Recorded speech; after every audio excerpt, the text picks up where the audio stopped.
Record. Okay, we're recording. Recording. And 3, 2, 1. And going. We are going. Wow. What a week it's been. Sorry for coming at you a little bit late, but finally, that was on me. That was on me. Sorry, guys. Let's not think about that for now. Finally, after so long, this is the longest it's ever taken us to cover a single season. We have finally reached the final episode of Series 7. Welcome to Your Time Starts Now, a Taskmaster podcast. He's Joe. And he's Emerson. Yeah. And let's prepare to listen to us ramble for God knows how long about Taskmaster, but we do have some other bits of stuff to talk about first. Do you want to start with the review that we got, Joe? I would love to. Okay, so we don't have many reviews. Well, we've only got one review. We've got 5 ratings. Some people have been kind enough to give us 5 stars, but one person gave us 1 star and wrote a review to accompany it. I'm just on Apple Podcasts, on Apple Podcasts, right? Please do leave us reviews. It really helps us. If you've got any constructive criticism, we can definitely work on it. Unlike what this person did, where they just said, I guess it's constructive criticism, but they're not suggesting ways to it. Shall I say their name? It is on the internet. Sure. Okay. Actually, it'll be even harder because I'm on an Android and I use Windows, so I don't even know how to get into Apple Podcasts anymore. I'm just going to say your name because it's on the Apple Podcast website. SukiGem20 left us a 1-star review titled Confused and Frustrated. So hard to follow. Thank you, SukiGem. We really appreciate Oh, was that it? Yes, that's it. Was that That is literally the whole review. Christ. Okay, that is not what we call constructive criticism. That is you being stupid. I mean... So, people can voice thank you for leaving us a review, because although the one thing is we don't know whether you're talking about our old episodes, which we will agree were not great, or you're talking about our newer stuff, which we've got more used to talking to each other, and yeah. I'd also like to announce that they're not hard to follow. They're not great, but they're not hard to follow. You're just bad at listening. Joe said that, not me. We're not trying to be professional here. I can't believe I have to say that. We're just 2 guys having fun, talking about a show we love, and you just happen to be listening it. I mean, you could sort of just put us in and on the background while you do something else. Maybe even while you sleep. That's a great thing about podcasts. Don't listen to me while you sleep. I don't need to know that you listen to me while you sleep. I'm not saying you have to tell us you listen to us while you sleep, but people do listen to podcasts to help them go to sleep. Yeah. But yeah, Suki, thank you for your review. We really appreciate it. If you want to leave us a review, positive or negative, but please leave something constructive in it, do so on Apple Podcasts. Or Spotify, or Pandora, or Google Podcasts. It's easiest to leave reviews and ratings on Apple Podcasts, or leave them on YouTube so that I can see them. So the next thing I want to talk about is they announced the Taskmaster and Taskmaster's assistant for Junior Taskmaster UK. Do you know about this, Joe? Yes, I did. Spelvin sent it to me on Discord. Thank you, Spelvin. So I did hear about that. Sorry, just took a drink. So for those who don't know, Series 9 runner-up Rose Matafeo will be the Taskmaster, and Series 11 runner-up Mike Wozniak will be the assistant. I'm pretty interested to see this role. I think this is one of the few times where the Taskmaster is younger than their assistant. So I've always sort of liked how the dynamics in the past where the assistant has been sort of just like an intern kind of role, whereas the Taskmaster is like brutal tyrant. More so in Greg's case than someone like Jeremy Wells and Paul Williams. I think it's Jeremy Wells. Yeah. Because Jeremy Wells is very civil to Paul Williams, and it's not quite as funny, but yeah. Yeah, there's I think it'll be an interesting way to see to see these ones doing it. I mean, it'll probably be another at least 3 years until we maybe cover it, but I think we should if we're still podcasting then. We're going to be covering so many things. Yeah, because Taskmaster has been regular Taskmaster has been renewed through to its 21st series. It has been renewed ad infinitum at this stage. It's a successful format, and it's 15 series on. It's showing no sign of growing stale because they switching up just enough to keep it fresh, which I think helps. Mm-hmm.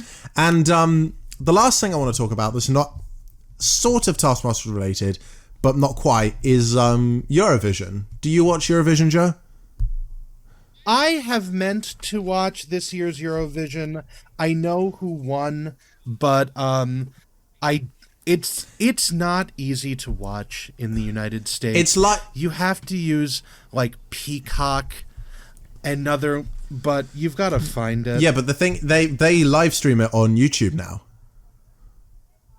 Yeah, no, they don't. Not in the US because fucking Peacock does not. Well, they had the rest of the world vote this year for the first time, so I'd be very surprised. Well, no. They stream it on YouTube. Yes, they do. However, because NBC Universal, noted worst broadcaster of international events, which is why the Olympics is such a dud in the US ratings, because they have that too, and they ruin that as well, has the rights to it. They are not streaming it on YouTube. They are streaming it on NBC's proprietary streaming platform, Peacock, which is also a sack of garbage. So, no, I didn't watch it because I have to fucking use another app and find it again. It's bullshit. Can I quickly talk about Eurovision this year for a second?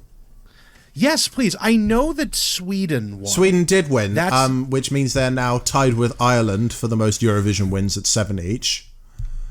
Wow, Ireland! I did not know that about Ireland. Loreen won. She is the first woman to win twice and the second person to win twice. The UK hosted in Liverpool, home of the Beatles, on behalf of last year's winners Ukraine, because we came second last year. The UK entry this year was May Muller, who was predicted finished somewhere between 8th and 10th in the betting odds, and she came 25th out of 26 countries, only beating Germany. I was going to say, based on how the big five in Eurovision usually go, I was not expecting a good result out from what you would have just said. Well, you say that. Italy has placed in the top 5 for the last 6 Eurovisions. Yeah, but the UK and Germany. I've seen Germany's act. I've seen the UK's act. Greatness is not what they're there for. I mean, sometimes people don't really go to win Eurovision, although I expected both countries to do better than they did. I'm going to just say this without having seen it. I didn't. Like, I just sort of assumed they're there because they can't get knocked out by the qualifiers, and otherwise they're just... There was a girl from Germany a couple years ago who dressed up like fucking Optimus Prime. This is the level we're dealing with on most of these. Eurovision's very interesting because people don't try to win, because it costs money to win Eurovision, and the city that wins... I have seen what happens when people don't try to win Eurovision. Do you ever remember that Dustin the Turkey that Ireland sent one year? I wasn't a Eurovision fan until last year, but I do know about Dustin the Turkey, and that was a terrible song. Well, obviously he wasn't trying to win. I mean, if you... Yeah, I know that. And Dustin made a cameo this year. I've watched Eurovision on and off for a while. I prefer Trying Not to Win groups to be like the death metal band from Sweden that did so, or Finland. That did so well that did win, or like, perennial Sweden's Eurovision icon like Verka. I don't think Sweden would be seen dead sending a metal band to Eurovision. I misspoke. I meant Finland. Yeah, but it's very important because you get metal bands everywhere in Finland. Well, I mean, it's Finland. What else are you going to do? But yeah, Lordi, who won, I think, in 2006. They're the 2007. It was Hard Rock Hallelujah. They're a glam rock death. Oh no, metal I band. think it was 2006 because they hosted in Finland in 2007. Okay, yeah, but yeah, they're like Gwar. It's fantastic. Yeah, other Eurovision winners: Fairy Tale, Alexander Rybak in 2009. That's one of the more well-known Eurovision songs of the 21st century. Didn't Verka Seducha come in second or something? I can't remember. With it was one of those like iconic roles. Which ones? I can't remember most. Oh God, Verka, which is I've just typed Verka Seducha in and I've not really got anything.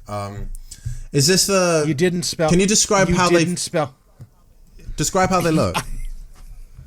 This makes great content. I'm just going to send it to you, and you'll know. I probably will know. I'm sort of just listing acts of the 21st. Oh yeah, them. They made a cameo at this year's because, of course they did. Because obviously, since Ukraine couldn't host, they wanted to like incorporate as many aspects of Ukrainian culture into which I think they did reasonably well. Other people seem to disagree, but these guys made an appearance. Duncan Lawrence with Arcade, or as most people know it, Loving You is a Losing Game. That one in Israel. I like that. Yeah, I like that. I'm on Eurovision's YouTube channel looking at the Verka. Maneskin is probably the most. Was one of the more successful recent winners. They've had a lot of success outside of Europe. I know. I'm just looking at the Eurovision YouTube. Sam Ryder, and I am Sam Ryder who competed. Can you hear me? Sorry. Okay, never mind. Sam Ryder last year didn't win, lost to Ukraine, but still got UK's best result, I think, in about 20-something years. So we all love him. I like that. I'm looking on Eurovision's YouTube page, and the next recommended video from Verka is Sunstroke Project. Oh yeah, they with the specific time they represented with the epic sax guy. They represented with him twice. They have. I've listened to them. They're bangers. But I think my favorite. So I'm gonna preface this. My obvious favorite Eurovision performance is Waterloo by ABBA, which won in the 1970s. Oh yeah, but modern Eurovision absolute favorite is not a song that was in the show. It was whichever one had. This was like a couple of years ago, maybe 2018, maybe 2017. They had one of the filling time acts was the hosts who were like past Eurovision winners. This was like Sweden. I think it was Måns, somebody who was the winner. Måns won in 2015. So this was 2016. Oh, Conchita! How could I forget? Conchita Wurst is one of the more memorable Eurovision winners as well. Conchita, but no, I'm specifically talking about Måns and like a previous Eurovision winner from Sweden were both hosting the show, and they did a number that was all about making fun of the tropes of Eurovision. And so it was like, there was like a line about like changing the key of the song, or like here's a DJ here's a DJ who can pretend to scratch. Normally this would be seen as out of date, but in Eurovision it will give your song a nice contemporary feel. Like it was a pastiche of Eurovision, and I genuinely like it. But yeah, some important thing, because Sweden are going to be hosting next year because they won. Next year, appropriately, is the 50th anniversary since ABBA won Eurovision. Yeah. So it's appropriate it's going to be Sweden. People were saying Finland should have won this year, because, they won the televote, but were not treated very well by the jury. Well, it's Europeans judging each other. What were you expecting? I guess, but I liked the Finnish act. It was fun. Now, the reason I mentioned that... I want to get to the thing you might like the most, okay, Joe?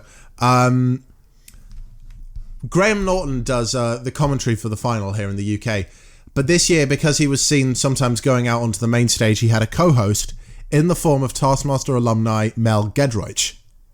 I saw that. I saw that Mel was out there. Have you seen Reddit? Have you seen this video? I have not. I've just sent it to you in the Discord chat. So yes, okay. I did see about this, which that was also parodied in that Eurovision performance that I was telling you about a second ago. What was this one? Have you sent it to me? This is No. It's a famous the Mel Gedroich. Oh, she's butter. parodying. It's She's parodying the Poland entry from 2014. Okay. And also because she has Polish heritage. Okay. I think she's half Polish or something. Her last name's Gedroich. Yeah. Again, expected. And then before we move on from Eurovision, from your Eurovisions Now, a Eurovision podcast, onto Taskmaster, I am going to send you this, which this is something that we probably can't play for the audience because it's a song. This is a Eurovision song made by AI for 5 years ago. Before the AI trend took off, you're trying to say. 4 years ago, before we all hated AI, this was a Eurovision song that was fed lyrics from hundreds of other Eurovision songs were fed through an AI, and then a previous Eurovision winner who was he wrote "Toy," the Israeli song that won. Netta. Netta sang that song. This was the creator, Avshalom Ariel. So one of the creators of he wrote the song or something. Okay. He's not Netta. Then he produced it, and then Yizhar Cohen, who won for Israel in '78, sang duet with a computer voice. Okay, I'll listen to Blue it. Jeans and Bloody too. I will listen to it in my spare time, but I think we should get to Taskmaster for now. Yes, we should. Okay, let's officially begin. The Series 7, Episode 10. I can hear it gooping. So there's no banter, interestingly. They just go... Greg introduces Alex, and we go straight into introducing the prize task. Yeah. Do you want to do the prize task, or should I? Hold on. If you're getting your coin... I want to do the video game task, but I don't know how you want to categorize the overalls task, so that because we do every other task. I've called the bit where it talks about where it sets up the overall bit right at the beginning. I've actually called that VT Task 0. Okay, so how do we want to do that then? I feel like it's unfair for one person to sort of just talk about that for maybe 2 minutes, and then the other person go on to VT Task. So I think one person should do VT Task 0, as I've called it, and VT Task 1. So then I'll do the prize task, and you do the egg and the first bit of the overalls. Okay, yeah, that'll work. And also it'll mean that I talk about the tie yourself up task as well, bring it full circle. I also noted that James is wearing his Cold Lasagna Hate Myself 1999 jacket in the studio segment. Yes, pre-Cold Lasagna Hate Myself 1999. Also, what a great name. Catastrophic change from the last episode. No Hawaiian shirt count. Closest we get to it is Jess is wearing cheetah print shoes, and that's about it. Very sad note to end the episode on, but also I'd like to correct one mistake I made in a previous episode where I talked about the only contestants to never win, and I now think that the series are concluded. I can say that I'm Phil Wang. I have to add to that collection of contestants who's never won.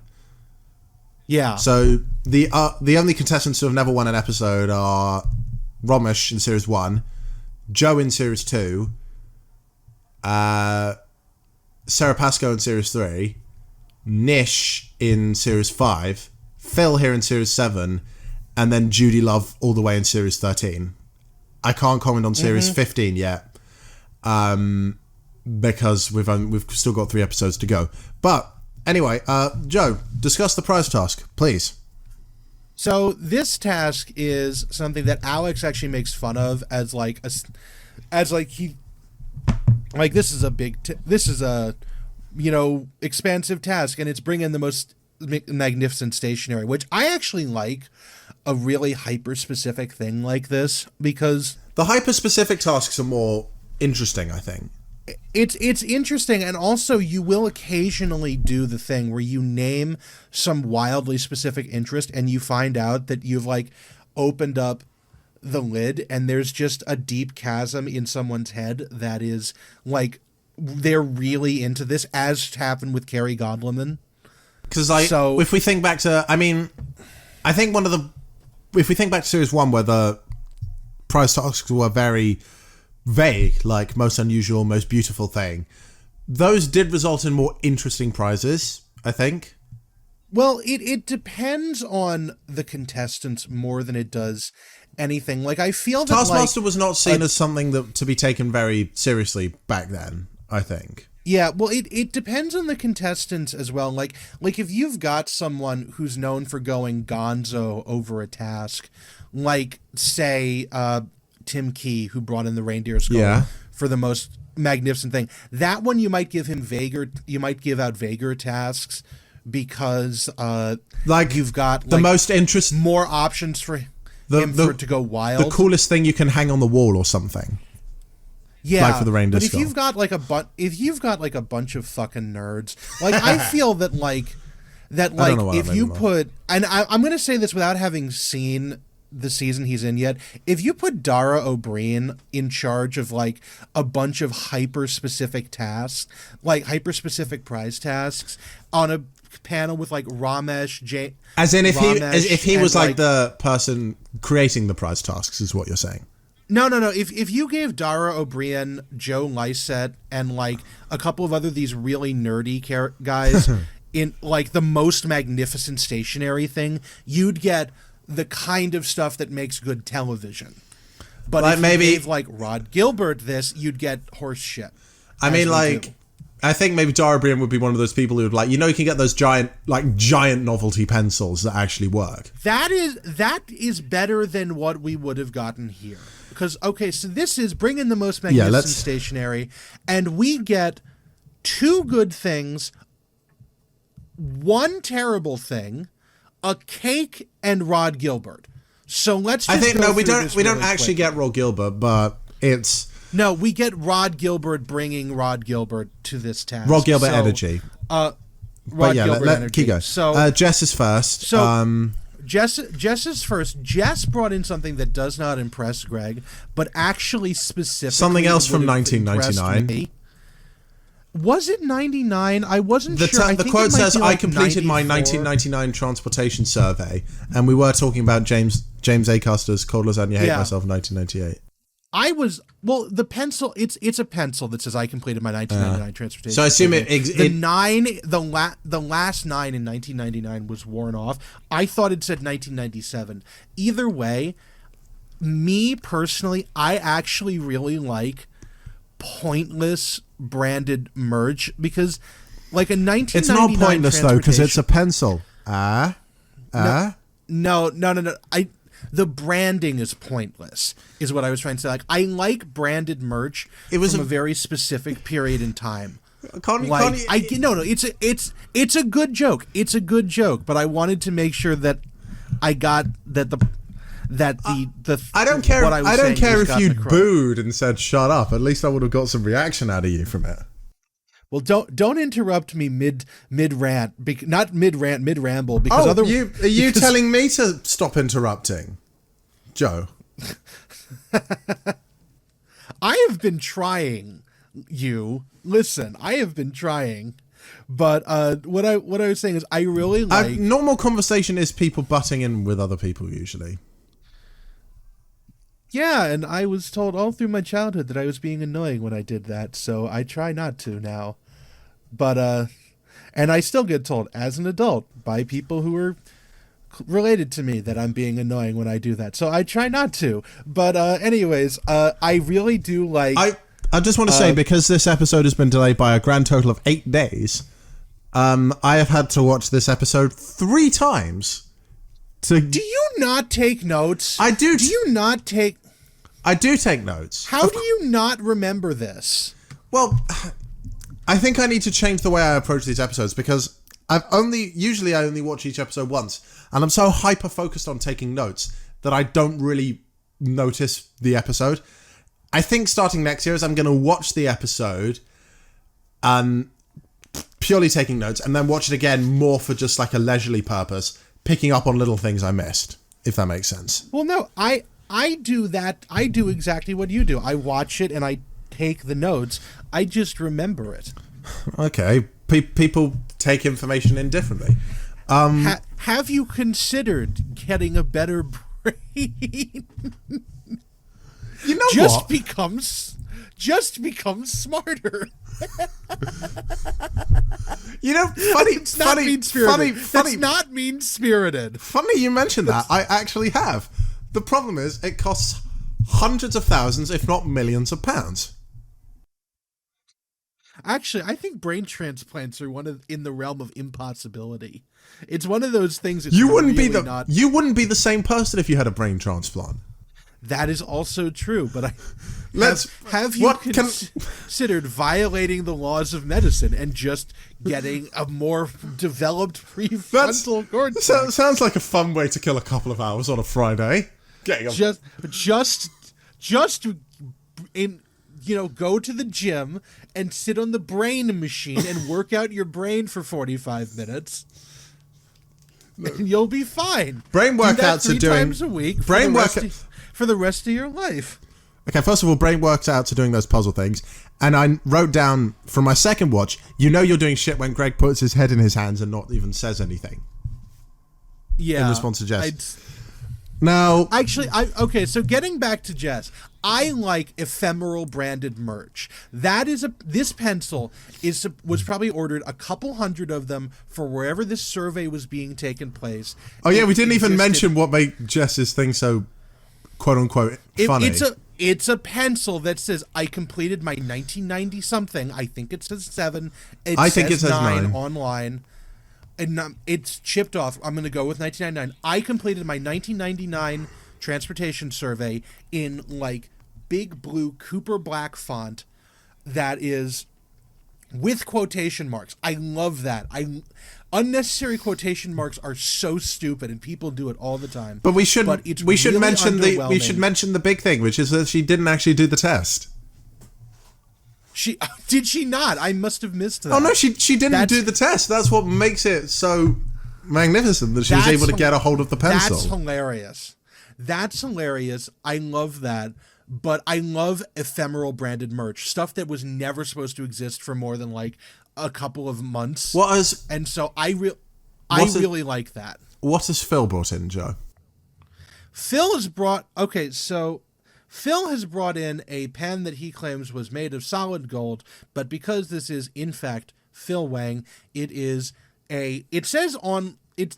pen name was not given on Taskmaster.info, which they have a Discord now. I was actually talking to Karl on it just before we started. He's listened to at least one episode of our podcast.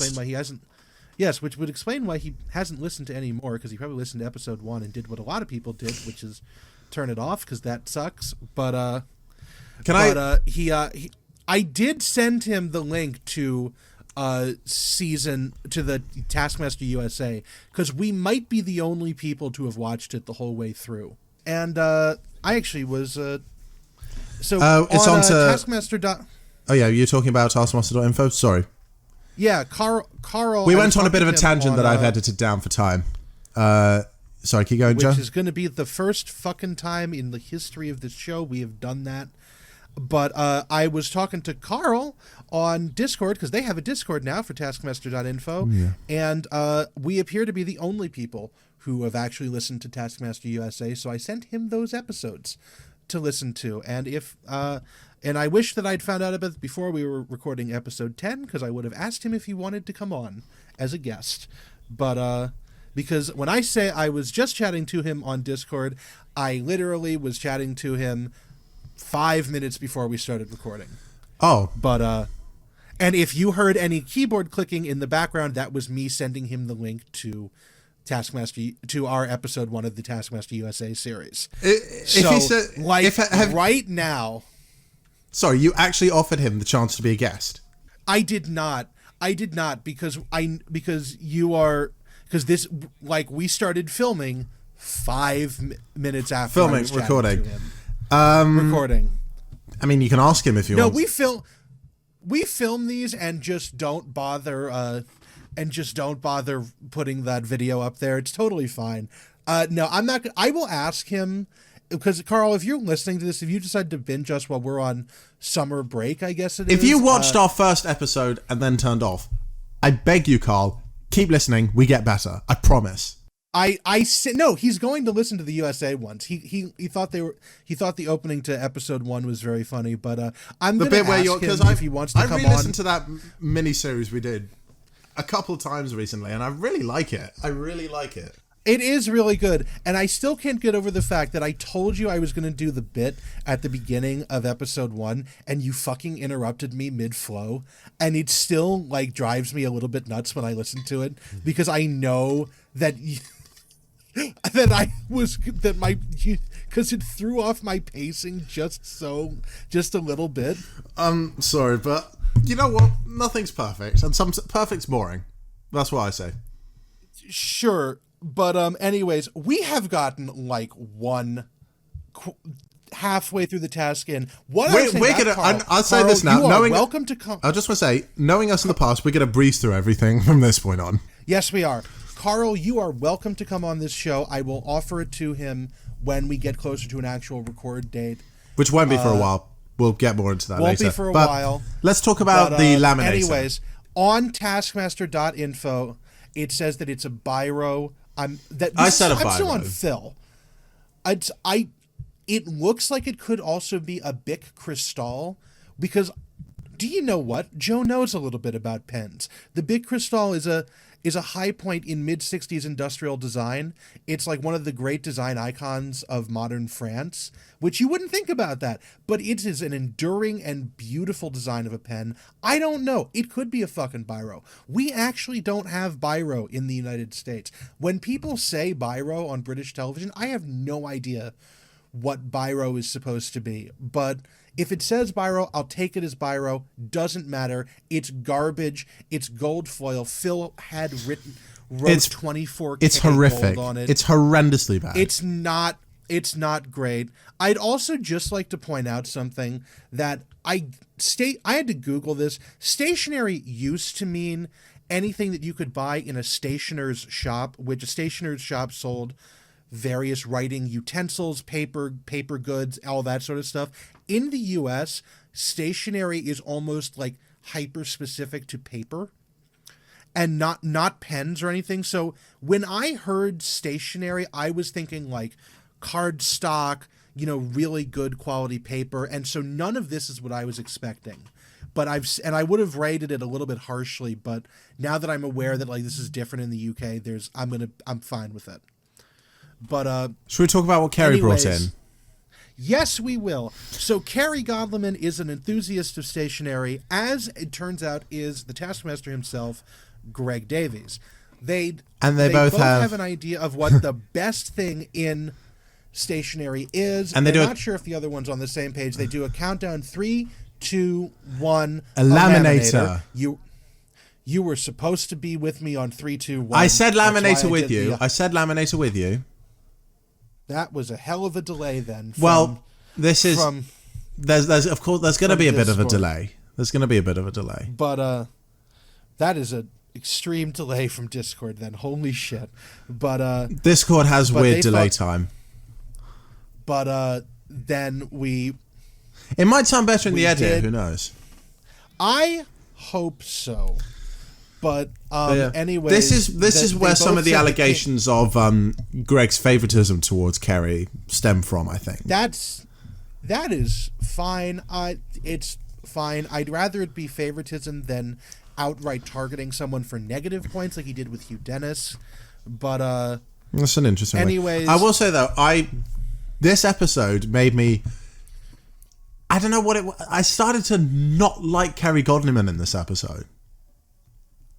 Personally, I'm not opposed in either. I mean, I don't either way. I think that Kerry was largely overshadowed by the more colorful personalities on the show, but the problem is that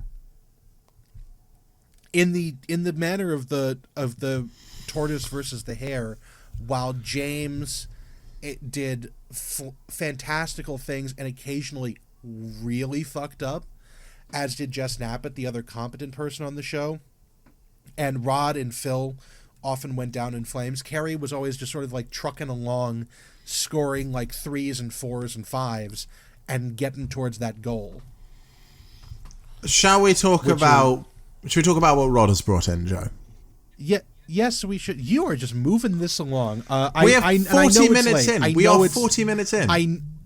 This is a good old-fashioned episode this time. But, back to basics, as it was with the UK in Eurovision this year, as one could say. Yes, but anyways, Rod brought in exactly what you fucking think Rod brought in. He said that from the show Gladiators, he was going to bring in the character Hole Punch, which, based on very little context, because I'm assuming Hole Punch is a really tall, broad guy who looks kind of like Greg, because he brought in the same fucking picture of Greg that we've seen a couple of times. I hate this bit.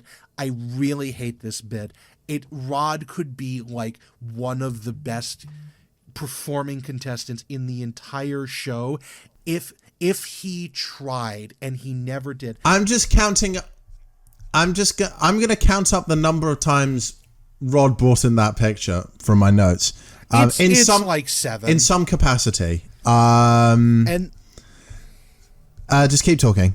And then we got finally we have the last thing, which I am not certain. Okay, this is on the fence of so this is on the borderline of. Okay, let me rephrase this. This is not part of the task. This is not the task what James Acaster has brought in, just to clarify, but it is the spirit rather than the letter. And also, Phil Wang and Rod Gilbert brought in such piles of garbage that I cannot rate for the life this of any you lower, because what James brought in is he brought in a cake shaped like a pencil, and it's a really well done cake too. It looks like a pencil that has been sharpened down to like almost the eraser. It's really good. It's a better looking pencil than Jess's real pencil, and there's an art to like making good realistic cakes now. It's not. This is obviously isn't trying to be a realistic looking pencil. Also, I counted up. It is the platonic ideal of a pencil. I just want to make sure I've not missed anything, because I went back and counted up the number of times. So there's 10 episodes. Rod has brought in that picture of Greg for at least 5 of them. Oh, wow. So that is 50% at least. The joke was funny once.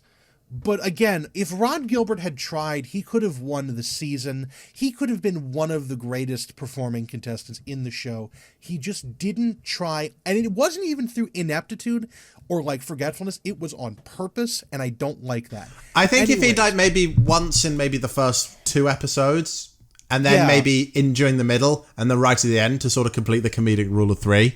Yeah. Making the setup different each time, but then, sorry, I bumped my mic a bit. Yeah.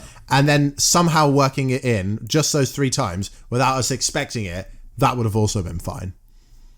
Yeah. But no, it wasn't to be. Go on. The scores? Now we're going to go on the scores. Yeah. So Greg gave Rod 1 point, as he deserved. Yep. Jess Knappett got 2. James got 3. Astoundingly, Phil got 4 out of pity, and then Kerry Godliman as we expected, got 5. Drop the Taskmaster Joe theme right here. Whoop-a-boo. It's the Taskmaster and his name is Joe, and he's gonna tell us what we should know. It's Taskmaster Joe. And so I'm going to give Jess Knappett first place. As I said probably several times, considering how long we went on about that bit, I really like ephemeral branded merch from a specific inconsequential event. You're loving the word ephemeral today, aren't you? It's just there. I really like it. I really like that it still exists. I like that she brought it in. That's 5 points to Jess. Carrie Godleman, I'm going to give second place because personally, I am not like a stationery enthusiast in the British term of like all sorts of office supplies, and I just am not as interested in a laminator. James Acaster gets third place because he followed the spirit more than he did the rule, and he would have gotten much lower except that Phil Wang brought in a pen covered in gold foil, and he gets fourth. Actually, no, Phil gets fifth. There is no fourth place. I disqualified Rod because that's not stationary. That's not even pretending to be stationary. And also with, points. I just want to say, with every attempt of Rod in this task, he has tried to incorporate Greg somehow into the original prompt. Here he didn't. At all.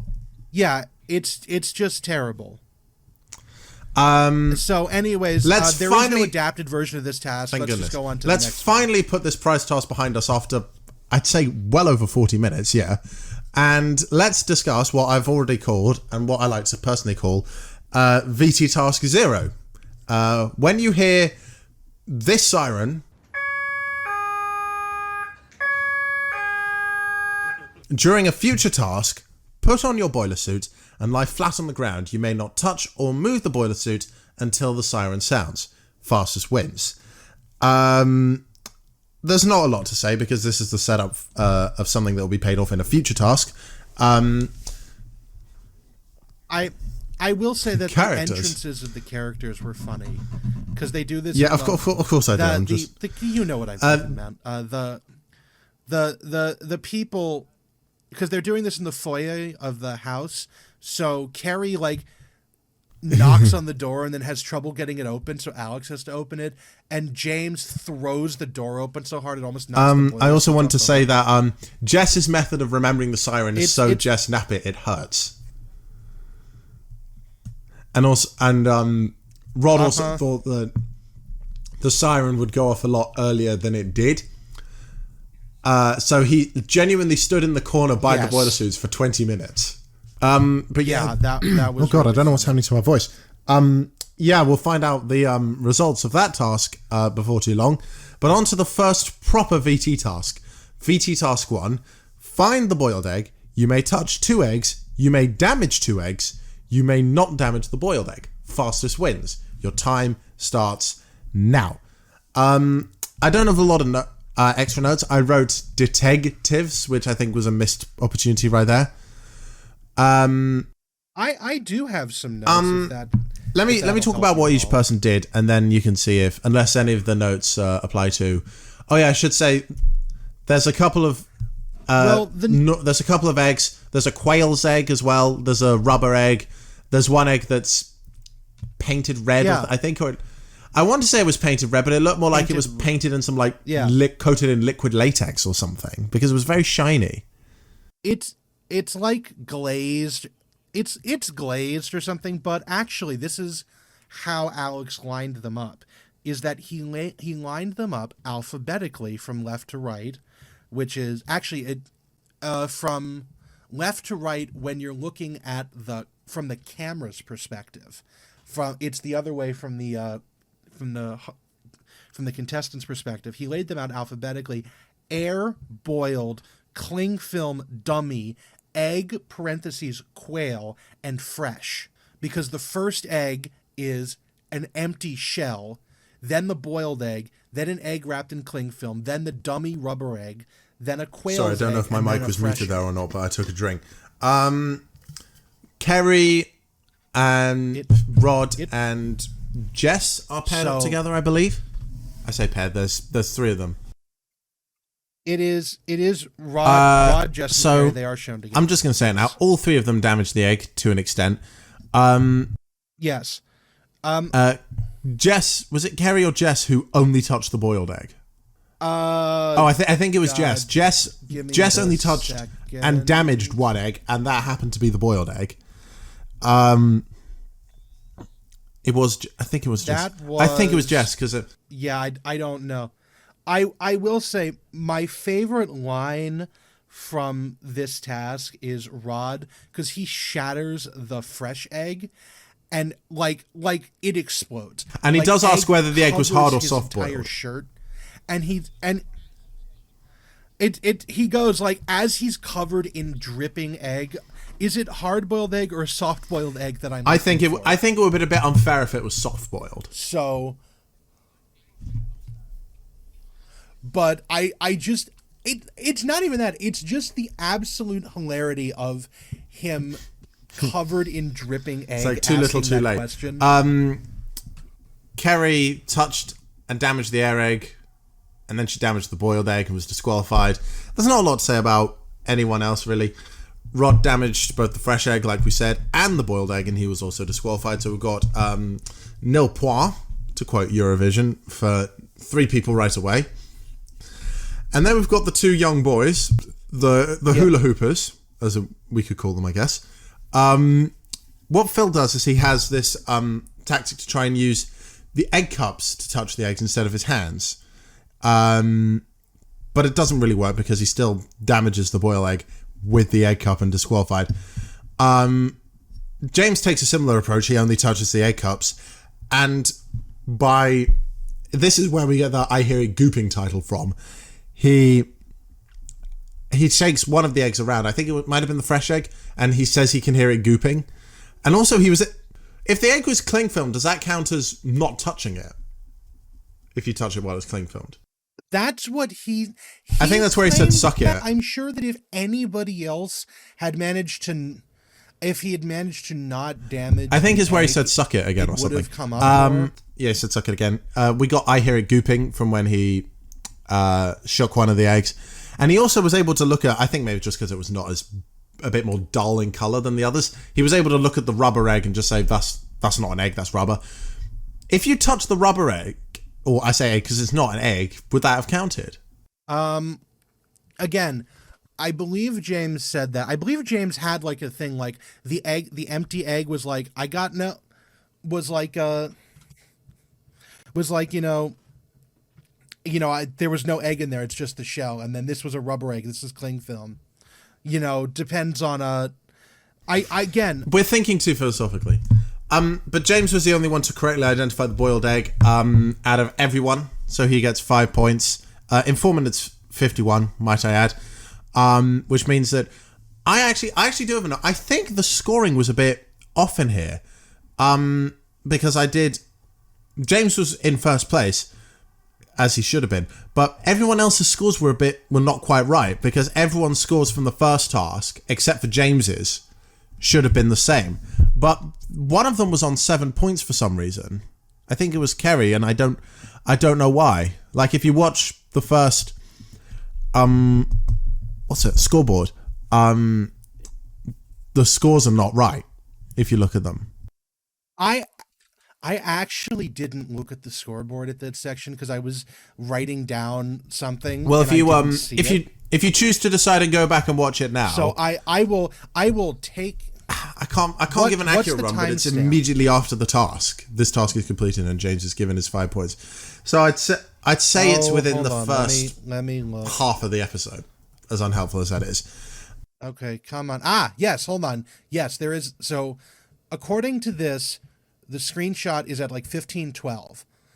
It is Rod on 1, Jess on 4, Phil on 5, Kerry on which is 7, and then James right, on because 8. This is the first VT task we're seeing, at least in the viewing order of this episode, and everyone should be on the same result as before except James. Yeah, that's weird. Maybe they did something out of order, because what's the next task? The next task is the video game task. Well, what did they get for the video James game doesn't task? get James doesn't get no points. I mean, he gets 9. He only gets no points in the live task, but I don't think the scores would have applied there. Well, no. I'm trying to think. Maybe they put the task. This is like such a cutaway scene.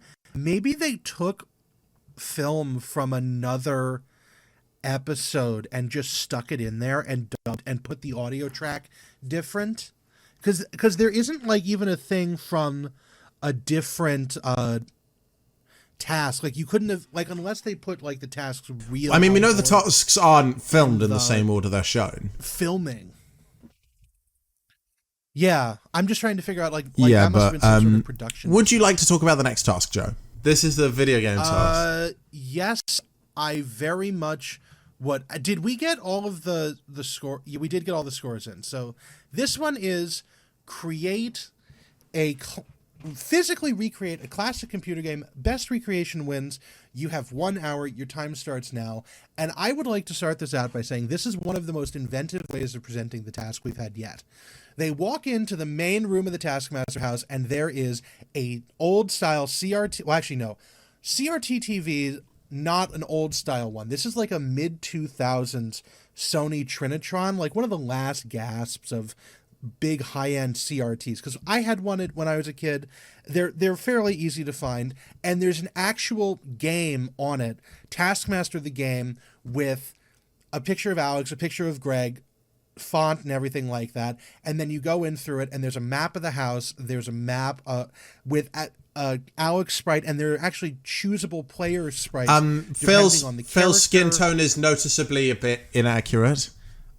Yeah, and then there's like an Atari style controller from one of those retro gaming console things that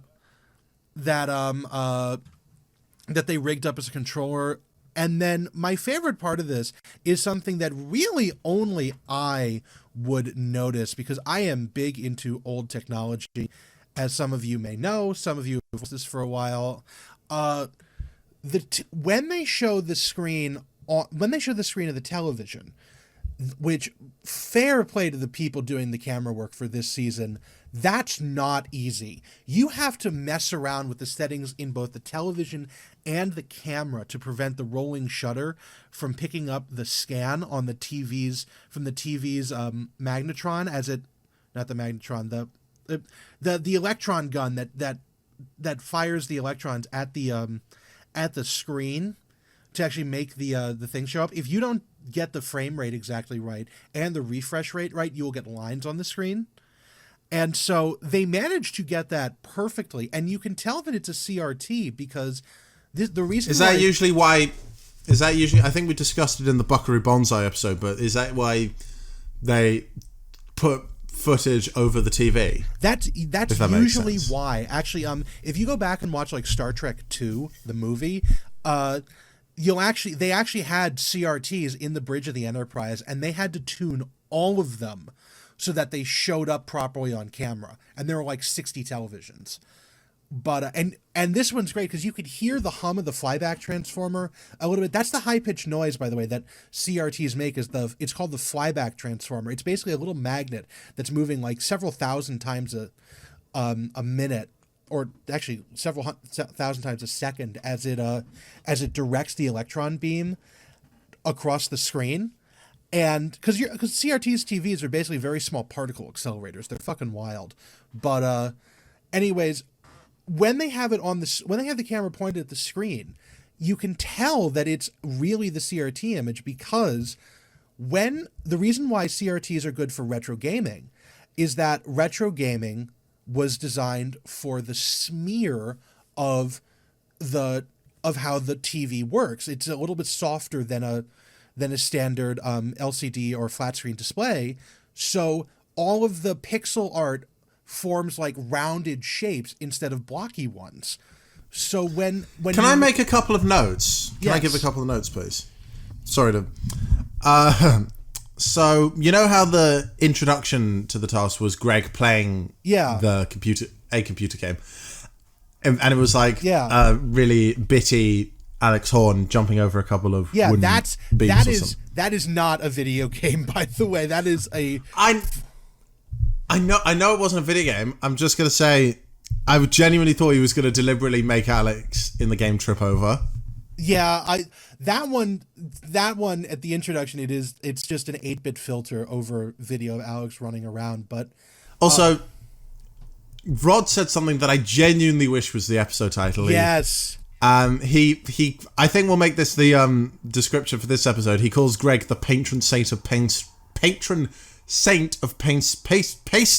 hell. Patron saint of pastry, which is That's very good. But anyways, the patron saint of pastry. I just want to say it to get it right. But yeah, that's a great quote from Rod Gilbert, and it shows how close he is with Greg. Yeah. But shit, where was it? Oh yeah, the screen. So you can see them playing it on the screen because all the sprites and the Taskmaster of the game logo are all a bit fuzzier and rounder at the edges, and you can tell this because they will have cutaways. They have cutaways to the actual game screen playing, like just being direct feed into the television, and it's a direct feed into they just took like the visuals from it and put it in the edit, and those are much sharper because they're not being played through the CRT. That's why if you say emulate an old video game like Mario Brothers on a modern television, it's not like you remember it being if you were old enough to have a CRT television as a kid, because because the pixels are very sharp. And so that's why it looks different. And I really appreciate that they went the extra mile and did that. And they rigged up the whole game. I thought it was very good. And they had little sprites and everything. That must have taken like an afternoon to gin up in a thing. But I know you love flexing your geek here, Joe, but we're approaching an hour and we need to... Okay. So there's going to be more geek here, but we're going to just keep on going. Jess says it's the dream come true. And then we start off with Jess Knappett, who goes first, who has Mario Kart with golf carts. She versus Alex racing around the lawn. It's great. I love it. They have all the little on-screen graphics. It's perfect. Alex says it was the only time he got to have fun. Yeah. And I can't... but he can't drive a golf cart for shit, apparently. Yeah, he did not make the turn at the end. He had to reverse. I was never a Mario Kart guy, so if anybody knows the specific... I play a lot of Mario Kart. Specific Mario Kart game these assets are from, that'd be great. Because I mean, they're not really... I'd say it was probably from either Super Mario Kart or Mario Kart 64. Okay, because I am much more of a... I'd say Mario Kart 64 is more likely, because it's the more popular of the two. It's not the most popular of all time. It came out in like 96 or something. But I'm much more... Also, I just want to say... Also, I wrote Jess Knappett pretending to be Mario is still better casting than Chris Pratt in the Mario movie. I haven't seen it, and I'm meaning to. I'm going to just have to catch it when it comes to streaming. I saw it. Was it good? I saw it. It's the best way I would describe it as... This was a few weeks ago I saw it. But I would describe it as dumb fun. Okay, I'll take that. It's not really a movie you're meant to think about after you finish watching it. It's just a decent way to kill 90 minutes. Fair enough. Sometimes a movie just needs to be like that. Yeah. Anyways, what did Rod do? So, Jess did Mario Kart. Rod did a joke that had previously been done in the American sitcom Scrubs, which is live-action Space Invaders, which is great. It's really interesting. You can tell which games different people grew up with because Rod doesn't play video games. Rod says he doesn't play video games, and so he's probably playing he's doing an arcade game that he probably played in the bar or wherever in the arcades in the 80s when he was a kid. So he is playing classic Space Invaders. This is actually in my notes. I have a question. I'd say that count. It absolutely counts. It's great. I just am noting that like Rod's a little older than everybody else, so he has an older game as opposed to Jess who did Mario Kart. The thing is, I wouldn't put Space Invaders in the same category as something like I put it in the same category as Tetris, but not maybe GoldenEye and potentially Grand Theft Auto. Yeah. I'll get into Grand Theft Auto. I know a lot about GTA, but anyways. I don't. So Rod's playing Space Invaders. This joke was previously done in the American TV show Scrubs. Notes I have, no way this took an hour or less because they were given an hour. He had like 50 people there, so no idea how long this actually took, but I'll give him... He could have tweeted it. He could have tweeted it. I don't know whether or not he had prep But then he would time. also have had to get all the boiler suits. I don't know. It's TV. It doesn't matter. It's fine. Give it to him that way. But it's great. He is entertaining himself by hitting people in the nuts. Specifically, the second to last Space Invader that he threw balls at, because that's how he was doing this. He smacked right in the cojones, and you heard him go, ooh. And then my last note is local man physically exhausted by playing a video game because Rod is wiped out by the end of this, and you can tell. Next up, we have another instance of the show's audio being muted for music copyright because Phil Wang has created the famous Nintendo 64 game GoldenEye 007 as Golden Guy, where he, with the James Bond audio, or at least a James Bond-like musical score that actually got flagged by YouTube's copyright system, and they muted most of that task in the YouTube video with, and it, for anyone who hasn't played GoldenEye, it's a first-person shooter game. Because I've never played GoldenEye. I've seen GoldenEye a dozen times, so I've never played the game. Because I've always. I know it's a popular one as well. I didn't grow up with the 64. Well, that's the thing. I actually, my older brothers had PlayStations, and then I was into PC games, and later the Xbox 360, and then the Xbox One. So never had a Nintendo console until like the Wii. So never did. Everyone had a Wii. Everybody. It's fair. Good on Nintendo for having an ubiquitous product. But anyway, actually no, I take that back. I had Game Boys, like what Carrie will do in a second. But Phil created GoldenEye. It's a first-person shooter on the Nintendo. Everyone does run around with their arms like a T-Rex, and you only get one arm to shoot people. You only get one to shoot people. The film is ostensibly supposed to recreate the 1995 Bond film GoldenEye. So obviously there's a lot of James Bond characters, but it's more well known by people of that age as for the multiplayer modes, which let you play from different characters from Bond history, including the Goldfinger villain henchman Oddjob, who is notably the smallest player character in the game, which means that he has the smallest hitbox, which meant that in a lot of 1990s households, children had the house rule that Oddjob was banned. Because you could absolutely shoot over Oddjob's head playing as any other character. And so he was really hard to hit.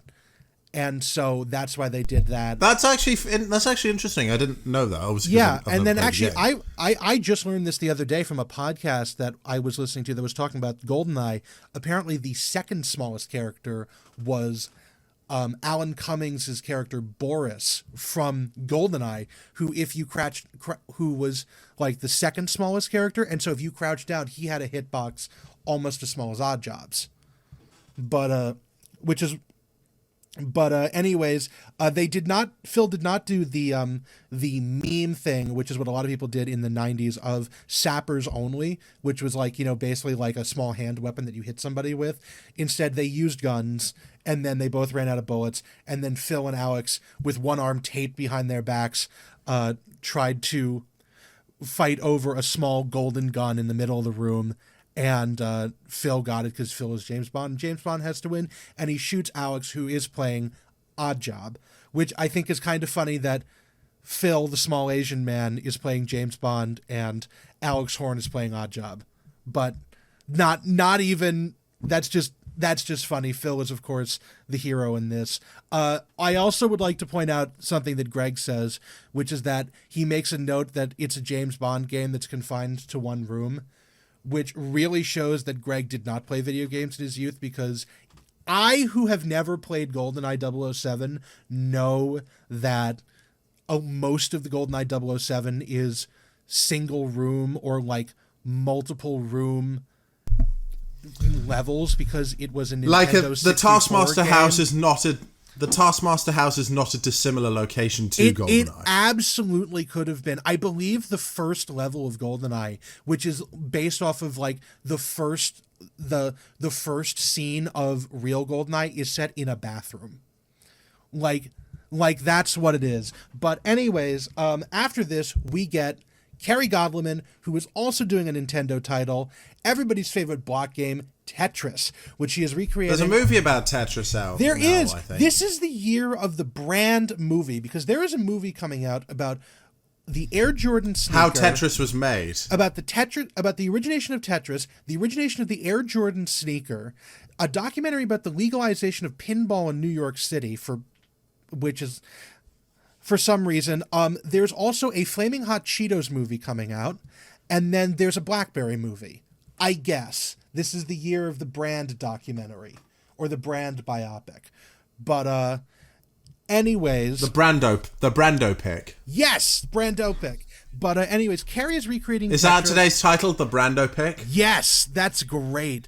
But the year of the Brand-o-pic. Yes, year of the Brand-o-pic. Carrie is recreating Tetris, which was a launch title with the original Game Boy. Alex is pushing the blocks towards her, and Carrie's very notably upset with Alex. Carrie for is most also of this. not good at this game that she has created. Alex is having the time of his life pushing the blocks, which I would like to point out are called tetrominos. They have names, like real actual names that I don't remember, and I'm not going to waste our time by looking them up. But I remember that one of them is named Cleveland, one of the blocks. Each of the 6 blocks... I didn't know the blocks had names. They really do. weird.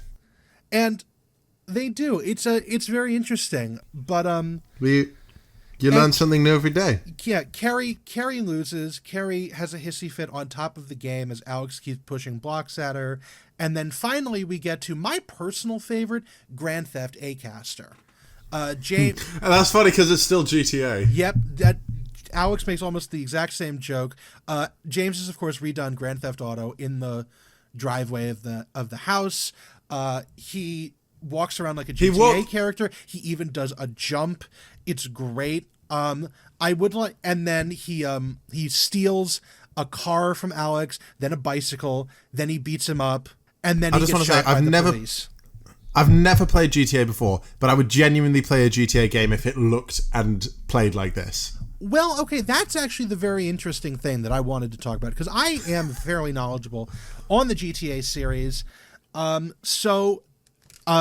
James Acaster is obviously trying to reference the general visual style of GTA San Andreas, because the original GTA games, the first Grand Theft Auto was actually a top-down, like, driver game, and then GTA 2 was...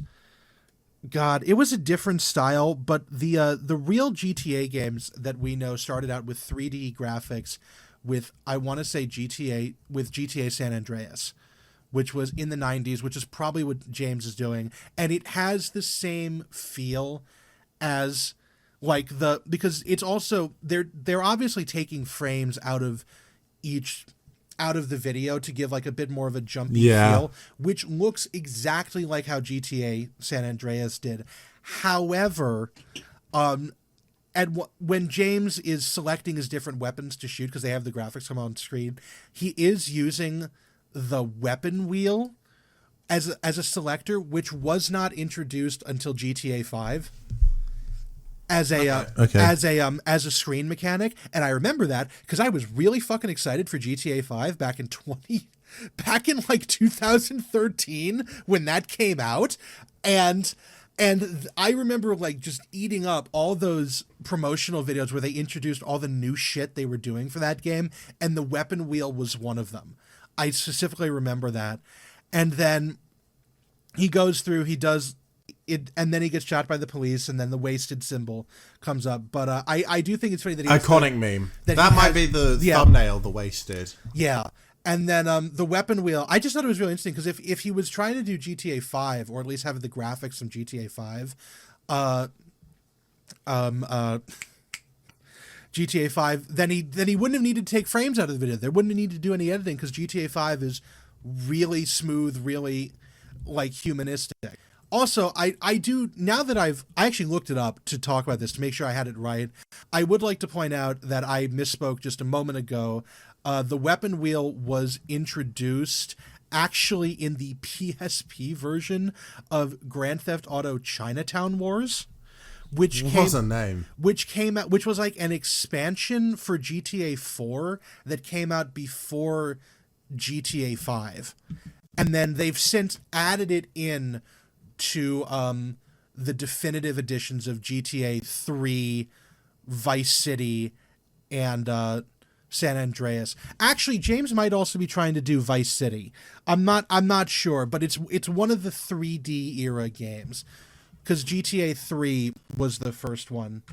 But, we are getting well into the weeds at this point. I'm going to try and drag We've been going for ages. It's fine. It's the season finale. We can talk for more than 58 minutes. But, going on. Oh, Hawaiian shirt count. If we want to do that, James is wearing a Hawaiian shirt as a GTA character. It's great. I like it. And then we get. I don't think it counts. We get into the scores. Greg actually tries to like score people fairly. So Carrie gets 2 points because she was upset at the game she made. Phil and Jess got joint third. I love how Alex just loves really screwing people over. It's a sign that he's more in control than he actually is, and he's more sinister than Greg. Yeah, he's a real. He's like Alex Horn is like the evil Morty of the Taskmaster universe. Alex if Horn, you get that reference. Alex Horn is a switch who is fine with either subbing or doming as situations demand, as we will see in the next. I assume you haven't seen Rick and Morty then. I have not seen Rick and Morty, and I'm not going to denigrate anyone. I've only seen one series. I only saw the first season, maybe the second of Rick. I saw the first 2 seasons of Rick and Morty a very long time ago, but I've not really had any contact with it since. Not to denigrate anyone who likes it, but I'd rather keep that I don't watch any Rick and Morty. I don't like it. But anyways, scores. Phil and Jess joint third. Rod fourth. Not fourth, 4 points, and then James gets first place, and then we don't even drop the Taskmaster Joe thing here. I just gave them all 5 points. I thought they were all great. They were all clearly having fun. Not even a question. Just Carrie wasn't having fun, but that is because Carrie was bad at the video game, but it still was fun. Now I get to finally talk about VT Task 3. And, yes. Although I want to make it long, or do I want to? You can make it as long as you short. want. I just want to point out that there is an interstitial between when they introduce the next task that I've never seen before, which is Greg holding finger puppets that look like all the contestants, and he like rips them off his fingers with his mouth. I did mention this. And throws them, and it's like they're screaming as they get thrown away, and it's really weird. I was gonna mention that, man. I'm sorry. Usually you don't, so I thought I'd mention that. Well, I'm trying to get better at it. Yeah, no. So yeah, did you have any other thoughts? I was gonna say that these 5 puppets do appear in the background in future series. Oh, that's so cool. I did not know that. I think they're in like a bird cage in the caravan in future series. Okay. So keep your eyes peeled for them. Yeah. So finally, we have the task that is the payoff to the boiler suit task we mentioned right at the beginning of the episode. Yes. The task is tie yourself up as securely as possible. Slowest to be released by Alex wins. You have 10 minutes. Your time starts now.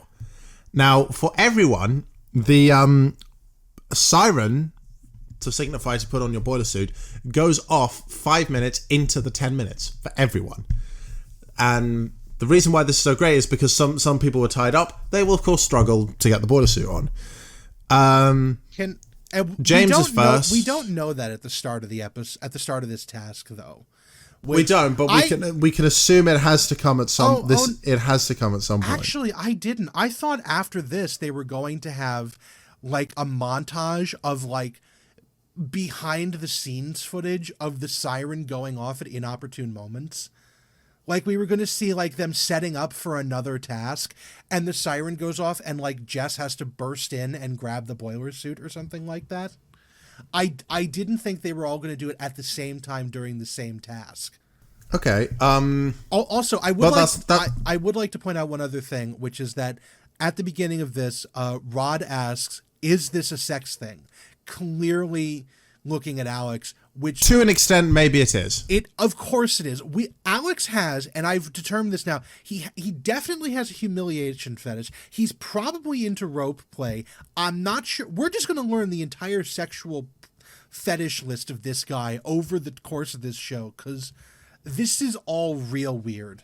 I wouldn't be surprised if Alex Horn has a dungeon below his house. I would be, because boy, least intimidating. Alex turns up and Greg is just in there. Spandex so tight. Stop talking. Least intimidating Dom and in just the history of existence, Alex Horn. Well, Greg Davies. I don't even want to picture that. There's so much.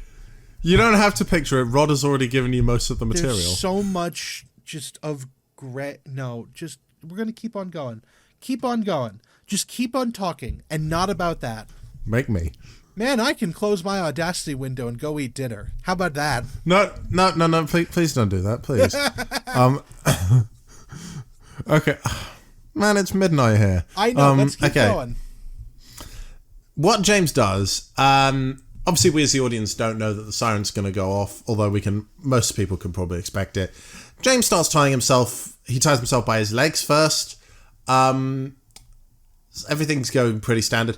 Then the siren goes off, and because James has tied his legs up, he has to essentially hop to the boiler suit.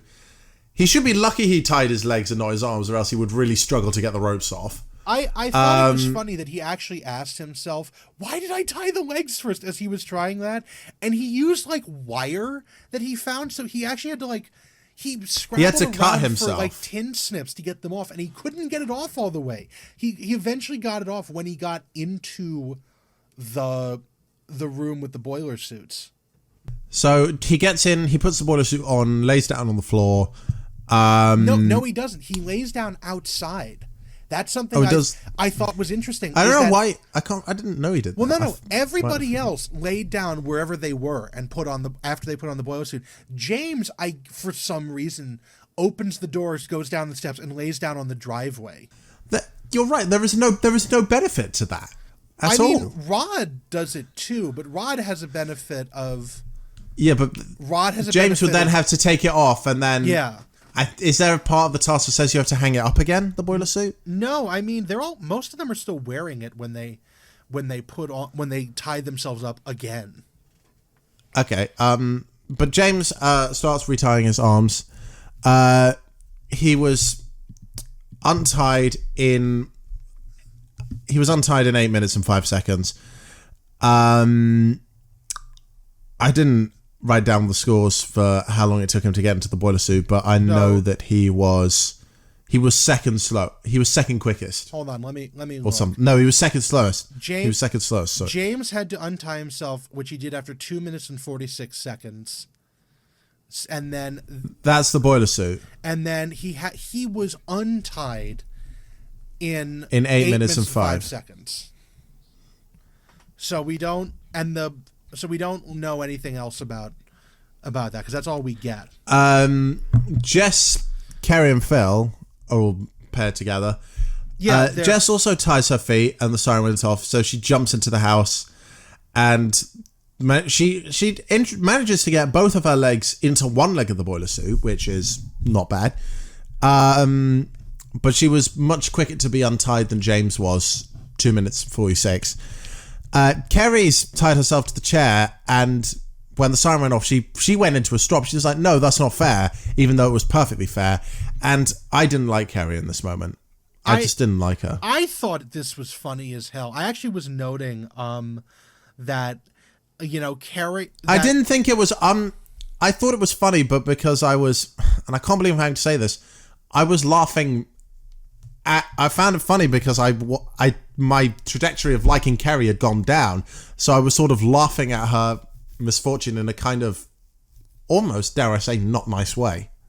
That's a different way of looking at it than I was.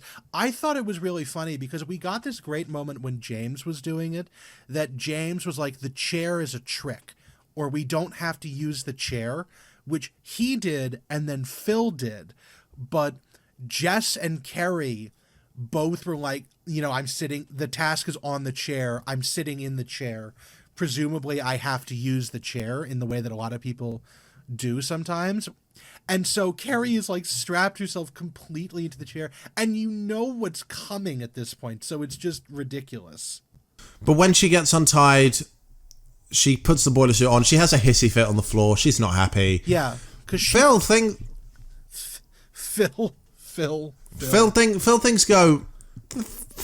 don't go awfully for Phil. He starts tying himself quite close to the door, and he's not really done it very well.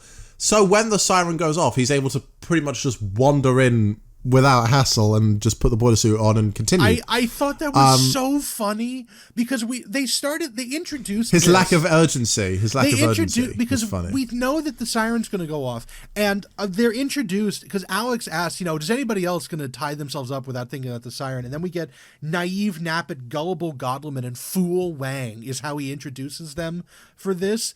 And so the image of Phil meandering over to the drain pipe next to the front door and then just failing to tie himself to anything, and then knowing that, and then seeing Carrie and Jess just like shackle themselves to the chair is fucking outrageous.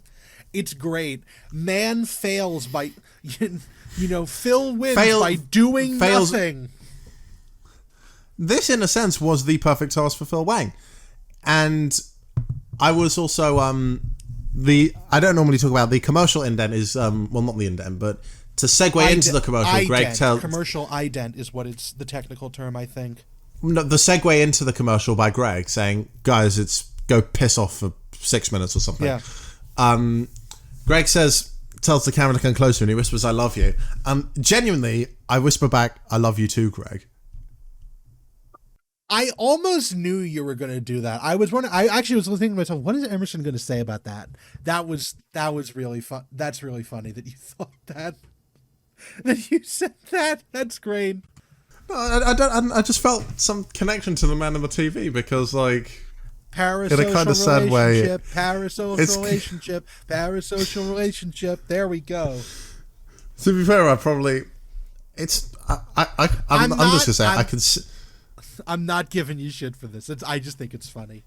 No, I'm just saying it's not impossible. I might have one in the future.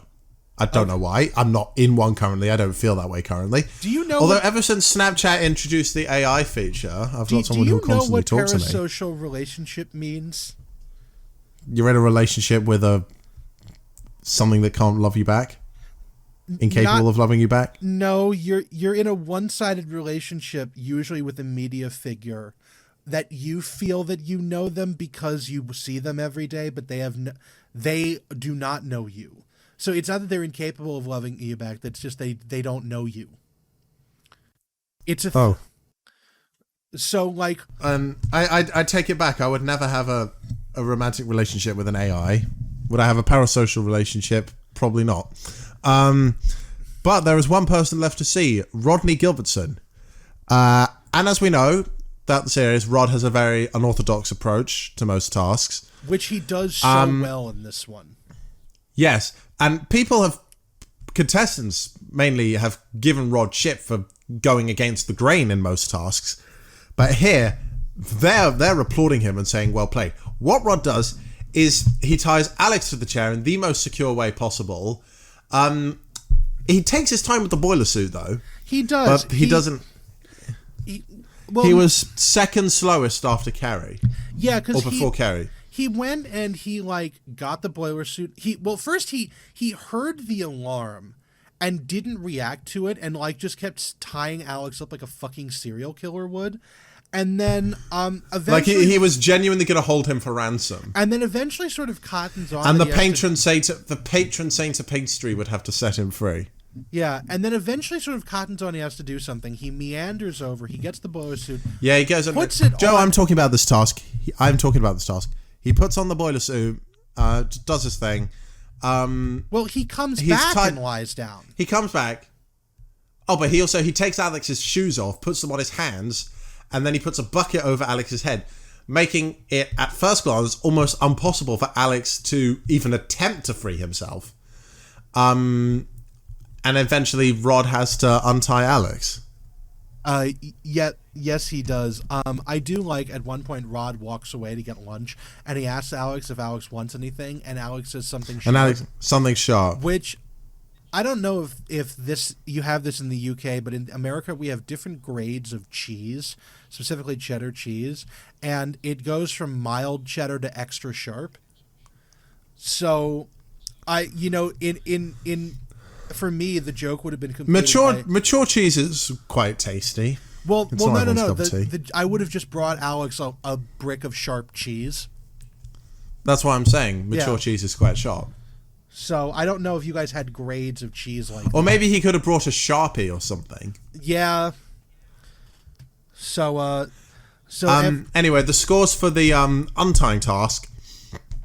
Rod obviously wins with 5. James gets 4, Jess 3, Kerry 2, and Phil 1. But for the boiler suit task, Phil wins by some miraculous decision. Rod's 2nd, Jess is 3rd again, James is 4th, and Kerry is last. So, yeah. Okay. And then we have a live task. Well, we have adapted tasks first. Oh, we have we do. We have an adapted task. Well, we need a jingle for the adapted tasks. We have adapted tasks because the overalls and the knot tying tasks have been adapted twice. Stormmaster Season 2, Episode 2, and Basti Test Season 4, Episode 1. However, the tie yourself up securely as possible task also got done independently of the boiler suit task with Surmastari Season 3, Episode 5, which actually that was also the origin of the title of that episode because the episode was called Shackle Yourself. Other things to note before we go on to the live task. I actually was messaging Karl on Discord from Taskmaster.info. He said he hasn't watched Season 7 for a while, but great series overall, he says. So we have a comment from Karl. That is as close as we're going to get right now. And then, okay. What else? There was something else that I was going to say, and now I can't remember. We're going very long. It's fine. Anyways, I'm not going to listen to all of this episode. That's fine. I'm sorry. Brief for this. The live task is stupid, like most live tasks are. The task is this: prod the person in front of you with either a finger or a sausage. They have like rubber gloves with like sausages stuck to the end. Frankfurter sausages. If the prodded person guesses incorrectly about whether they were prodded with either a finger or a sausage, they get eliminated. Last prodded prodder standing wins. Winner takes There's all. not really anything to say about this except that everyone's DQ'd. Okay, so Rod gets. So we start with Rod getting poked by Phil. With Phil used a finger, Rod guessed sausage. Then we get Jess being poked by James with a sausage. She guesses finger and is wrong. Kerry gets poked by James with a sausage and she guesses correctly. So Phil is then poked by Kerry with a sausage. He guesses finger, eliminated. Then it's Kerry versus James. James goes first, pokes Kerry with a sausage, with a sausage, and Kerry guesses sausage. Then Kerry pokes James with a finger and James guessed sausage and was eliminated in that way. Then we get the winner of the episode. Oh, also this also has an adapted task. I'm very sorry. This was adapted. Holy shit, several times. Stormmaster Season 2, Episode 1, Basti Test Season 4, Episode 1, Surmastari Season 1, Episode 9, which they're holding a sausage instead of having it attached to gloves, and then Kongan Befowler Season 4, Episode 1, where they have to poke the Taskmaster and are doing it with, and they have different choices of sausages to choose from, which is very... That's going to be borderline impossible to guess. Yeah, no, it was very interesting. But anyways, that is the episode, and that is the season, too. Other housekeeping things, this episode aired November 7th, 2018. We do need to announce the scores as well. And the scores. Final scores for this episode. And James Acaster won the episode, by the way. The final scores are, Phil Wang is, to no surprise, last on 133. Very close between Rod and James, who are on 167 and 165 respectively. And then the pretty obvious top two, Kerry and Jess, only 1 point separating the pair of them. Kerry wins on 176 points. So she will hold the trophy aloft and join Lisa Tarbuck in Champion of Champions 2. That is it for Series 7 of Taskmaster. Yes. Now, do we have any housekeeping notes? Because I thought you were going to say something at the end of this. I can't remember. I just want to say my thoughts on this series. I think it's extremely overrated. Really? Yeah, I feel like people are only saying, "Oh God, this is a great season" because James Acaster's in it. But because I've had to look at it under such scrutiny for this podcast, it's not as enjoyable as maybe Series 4 or 5 for me. Now that's very interesting. I quite liked this season. I thought it was a very good season. I didn't hate it. I wouldn't say I didn't not like it as much as I didn't like Series 2 or something. Okay. But I actually just do not remember any other season of this show because we did like 12 weeks of this one. So if I had to rank the 7 series so far from least favorite to favorite, I would go 2, 3, 6, 4, 7, 1, 5. Okay. I don't remember any other season. I don't remember any other episodes. I live in the now and whatever, but this was good. I did not have It's impossible to not compare something to what came before it. Yeah. I just don't remember anything. This was not a bad season. I'm going to say this. I didn't think it was either, but yeah. I don't think it's overrated either. I think that it is a very good season. I do think that this show has some of the worst running jokes we've seen so far. Rod Gilbert's Greg thing definitely didn't help matters. Rod Gilbert's Greg jokes ran thin real early. I really wish that someone... The haggling joke from Phil was not much better either. The haggling joke from Phil was thankfully short-lived. I do, however... I also wish that someone on the fucking production staff had pulled Phil aside after the first day and gone, please wear something else for the rest of the show when they taped this. Because I know it's funny, but also the same joke of this guy's got a crotch bulge is really not funny after like the 17th time you've seen it. Like I get where he's going, but also it's like at some point I'm just moving into, in my head, I'm like, stop body shaming Phil Wang.